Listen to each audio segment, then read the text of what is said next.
Assalamualaikum warahmatullahi wabarakatuh. Waalaikumsalam. Perkenalkan, kami dari kelompok 7. Nama saya Akbar.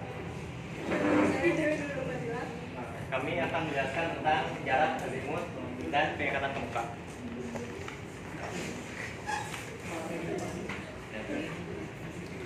Bahasan kami ada 3. Yang pertama jarak, azimut, pengikatan kemuka. Untuk jarak sendiri, kami akan menjelaskan tentang gambaran umumnya, klasifikasi, syarat, dan instrumen. Untuk azimut, kami akan menjelaskan tentang gambaran umum, perhitungan, baik azimut, dan macam-macam azimut. Untuk pengikatan kemuka sendiri, ada gambaran umumnya, pengolahan data, prosedur, dan hitungan. Untuk jarak akan dibahas oleh teman saya, Dewi.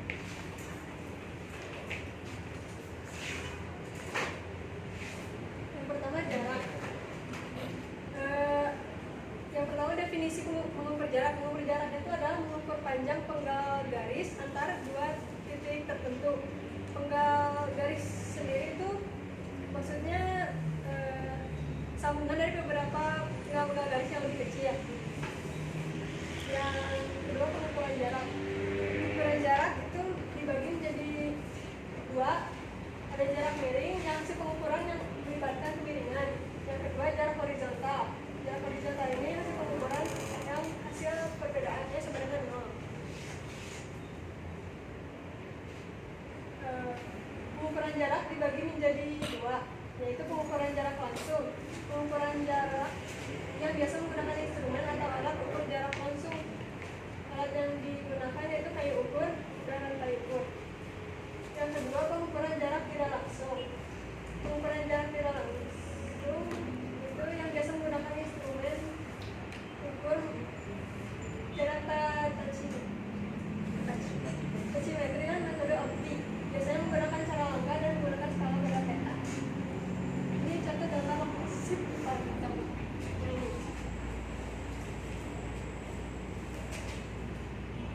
Nah, lalu ada syarat.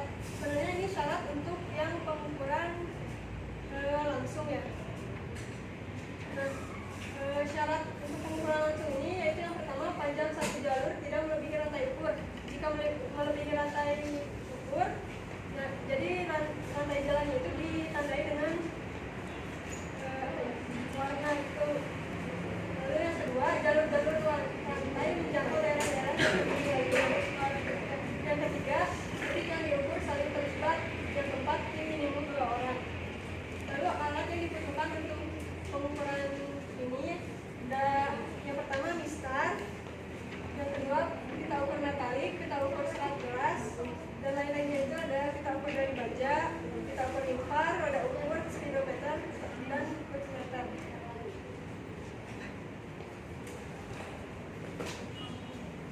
Lalu ada instrumen langkah. Biasanya langkah ini ketelitiannya cenderung rendah, jadi hanya dipakai untuk menempatkan tatak batu. Yang kedua pita ukur. Yang ketiga metode optik. Yang keempat metode gelombang elektromagnetik.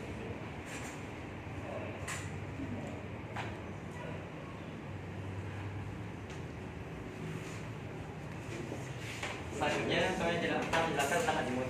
Azimut ini adalah kalau gambaran umumnya atau pengertiannya besaran sudut antara utara dengan titik sasaran yang dituju.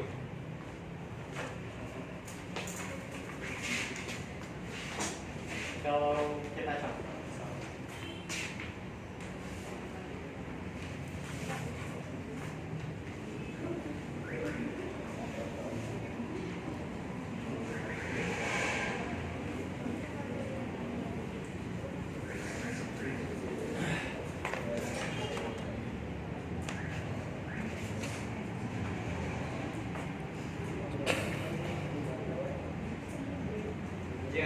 jika kita memiliki dua buah titik yang dihubungkan dengan garis,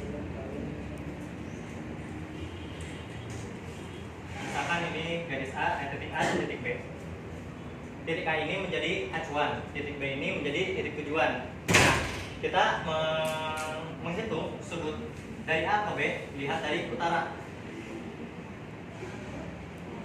Nah, inilah sudut azimutnya. azimut ini ada 3 macamnya.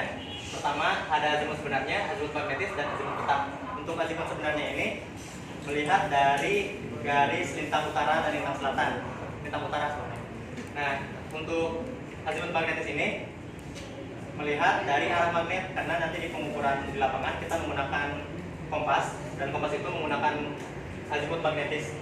Jadi kalau misalkan lihat dari disamakan dengan azimut sebenarnya, ada perbedaan sedikit lebih ke kanan. Untuk azimut peta, ini azimut peta tegak lurus. Kalau di bidang datar kita sebutnya garis Y positif. Itu sebenarnya sama-sama aja, cuman ada sedikit perbedaan beberapa derajat aja. Selanjutnya perhitungan. Untuk perhitungan sendiri rumusnya alfa AB ini sama dengan arcus tangan atau tangan inverse dari selisih X, selisih absis, dan selisih ordinat ditambah sudut kuadrat. Di sini misal kita ada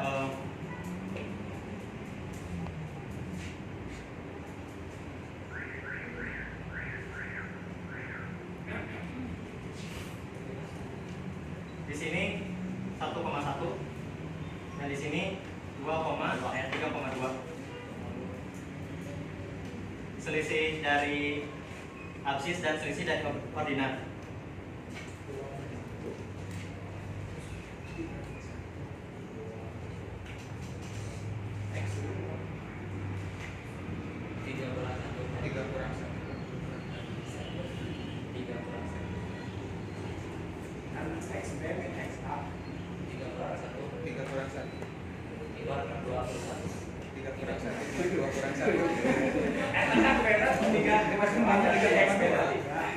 Oh ini ya, maaf ya. 3 kurang 1, 2 kurang 1. Di sini kita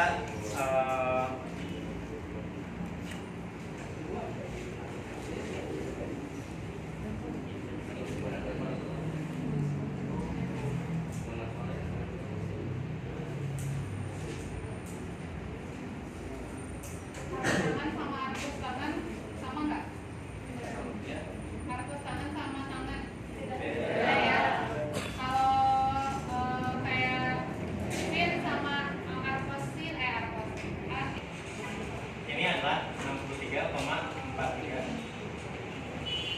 derajat. Nah, itu kita lihat lagi ada aturan kuadran. Kalau kita lihat lagi, ini ada di kuadran 1. Kenapa ada di kuadran 1? Kita analogikannya titik A-nya sebagai 0,0. Kalau kita analogikannya titik A sebagai 0,0, ini sumbu X, ini sumbu Y, ini sumbu Y. Nah, maka ada di kuadran 1 kan. Kuadran 1 ini rumusnya ditambah dengan 0 derajat atau sama dengan alfanya sendiri. Kalau misalkan sudah kita lihat dan ternyata ada di kuadran 2, berarti ditambah 180. Kalau ada di kuadran 3, ditambah 180 juga. Kalau di kuadran 4, maka ditambah 360. Karena hasilnya akan negatif kalau ada di kuadran 4. Cara melihat itu di kuadran 1, 2, 3, 4-nya gimana? Dilihat dari apa? Dari koordinat ya. Ini yang dua, X-nya plus, Y-nya min. Kalau X-nya min, Y-nya min, kuadran 3, X-nya min, Y-nya plus, kuadran 4. Selanjutnya back azimut. Nah, untuk back azimut ini, jika tadi kita tinjau dari A ke B, maka untuk back azimut adalah dari B ke A. Maka sumbu utaranya ada di B.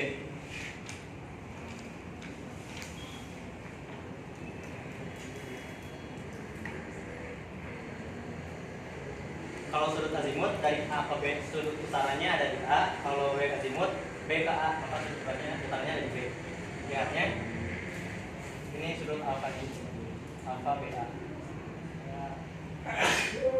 Nah, kalau untuk back azimut ini tidak harus menggunakan tangan inverse, bisa rumusnya itu jika sudut alfa AB kurang dari 180 derajat, maka sudut back azimutnya tinggal ditambahkan dengan 180 derajat. Kalau lebih dari 180 derajat, tinggal dikurangi 180 derajat. Kalau diteruskan,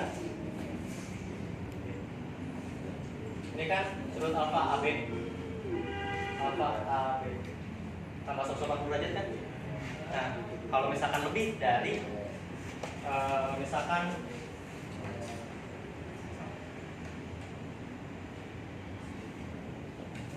ini sudut alfa AB nya, maka tinggal dikurangi 180 derajat.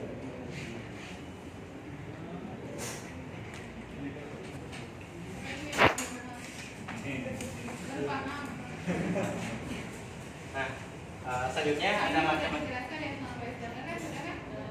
azimut. Kalau ini teori lagi ya. Azimut kompas dan azimut matahari. Kalau kompas yang tadi di lapangan kita kan pakai kompas, itu masuknya yang tadi, dan azimut matahari kalau ini untuk mengukur ketinggian biasanya, mengukur jarak. Selanjutnya ada pengikatan ke muka. Untuk pengikatan ke muka ini adalah salah satu pengaplikasian kita menggunakan sudut azimut. Sudut pengikatan ke muka ini adalah suatu metode pengukuran data dari dua buah titik di lapangan tempat sudah alat untuk memperoleh suatu titik lain di lapangan tempat dari target yang akan diketahui koordinatnya. Syaratnya ini sama ya kayak A dan B, tapi di sini di A ini sudah diketahui sudutnya berapa, dan di B ini sudah diketahui sudutnya berapa. Kalau misalkan kita asumsikan ini ada garis A sama B, kalau di sini sudah diketahui sudutnya misalkan 30 derajat, di sini 30 derajat, kalau diperpanjang maka akan ketemukan. Nah, kurang lebih seperti itu. Tujuan pengikatan ke muka ini adalah untuk mengetahui koordinat dari titik yang kita cari.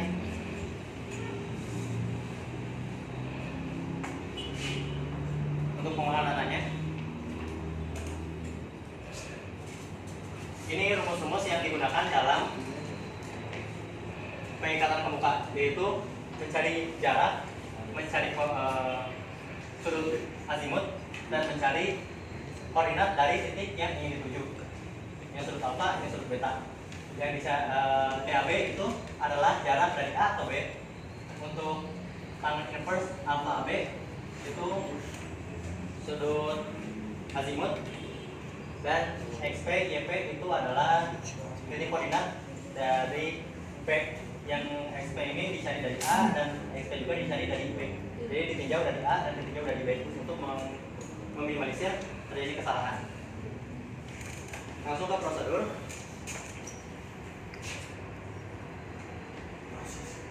Di sini langkah-langkahnya ada 5. Yang pertama, titik P diikat pada titik A, XA, YA, dan XB, YB. Nah, yang kedua, diukur sudut alfa yang berbeda dan beta yang terletak pada titik alfa dan titik A dan B. Ini alfa dan beta. Yang ketiga, mencari absis dan koordinat dari titik P yang menggunakan tadi rumus koordinat. Di sini kita mencari titiknya seperti apa. Nah, setelah itu didapat dua pasang XY. XY ditinjau dari titik A, XY ditinjau dari titik B, dan ditambahkan dan dicari rata-ratanya. Nah, untuk hitungannya ada logaritma dan kalkulator. Ini kurang lebih sama aja kayak tadi prosedurnya. Cuman ini penurunan rumusnya yang dipakai, jadi tinggal masukin angkanya. A yang pertama mencari sudut jurusan, tangan inverse alfa AB yang tadi rumusnya. Terus mencari XP, YP dari titik A, mencari XP, YP dari titik B. Dilakukan dengan berturut-turut sesuai dengan rumus yang sudah ada, jadi tinggal mengikuti saja. Ada logaritma dan kalkulator. Kalau kalkulator lebih simpel lagi, maksudnya tinggal masukin data-datanya aja.